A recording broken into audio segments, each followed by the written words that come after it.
इन सब खबरों को हम बुलेटिन में शामिल करेंगे, लेकिन आगाज में खबर है सिंध और वफाक का झगड़ा सुप्रीम कोर्ट पहुंच गया है। सिंध हुकूमत ने रोटेशन पॉलिसी और डीएमजी अफसरान का कोटा कम करने को चैलेंज कर दिया है। दरखास्त में मौक़िफ़ अपनाया गया है कि रोटेशन पॉलिसी के तहत ट्रांसफर किए गए अफसरान के तबादलों का नोटिफिकेशन रोका जाए। शाहिद हुसैन बोल न्यूज़ के नुमाइंदा हमारे साथ हैं, उनसे तफसीलात हम जानेंगे। जी शाहिद, मजीद बताइएगा।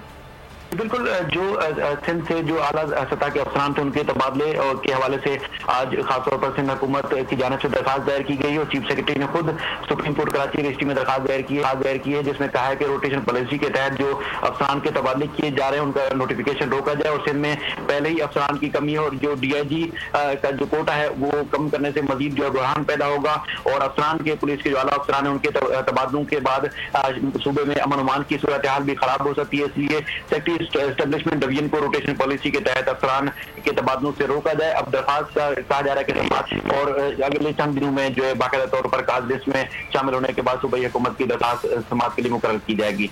बहुत शुक्रिया आपके तफसीलात के लिए। सब्सक्राइब करें और बेल दबाएं ताकि कोई खबर रह न जाए।